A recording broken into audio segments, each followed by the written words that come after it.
Fiset is a defense attorney based in Los Angeles. She's been following this closely as well, joining us live tonight. Rachel, good to see you. So Trump is the focus right now of a handful of different investigations. He denies wrongdoing in all of them, and we'll talk about Mar-a-Lago in just a moment. But taking the fifth today, from a defense standpoint, legally, the right move?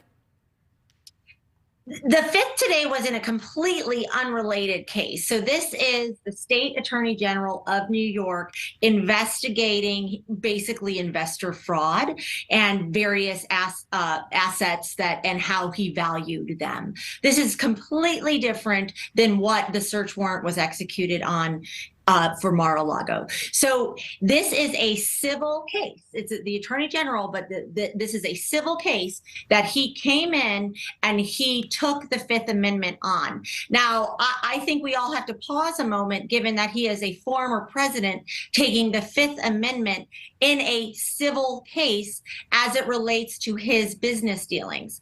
If he has things to say that could incriminate himself, yes, he should take the Fifth Amendment. That is his right, but because it's a civil case, the court can use his Fifth Amendment right against him.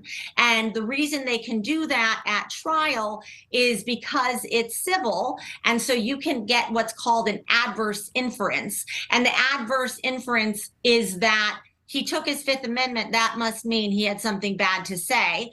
So in civil cases, people don't often take the Fifth because of that adverse inference. In a criminal case, that inference of executing your constitutional right, it cannot be used against you.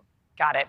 Let's focus on Mar-a-Lago here for a moment. Trump defenders say that this search of the property in Florida, evidence of prosecutorial overreach, a politicized justice system. Wondering if that is a fair criticism. The DOJ, however, Attorney General Merrick Garland clearly had enough evidence to get a judge to approve probable cause to be on the property in the first place. So legally speaking, dissect exactly where we're at right now with what little we know. Well, we don't know.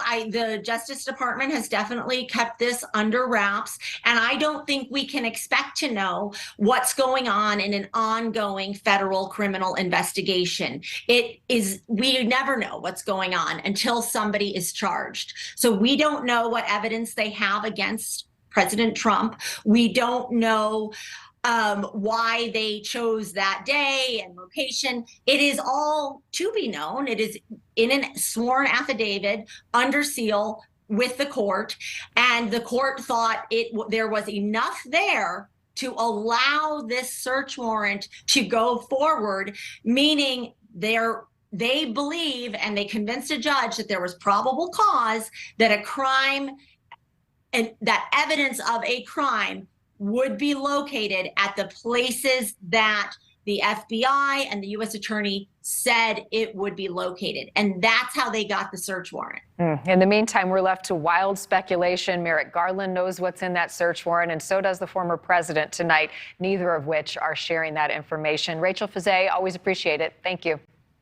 Thank you. Thank you for watching. Go to newsnationnow.com to find News Nation on your television provider. And don't forget to click the red subscribe button below to get more of News Nation's fact-driven, unbiased coverage.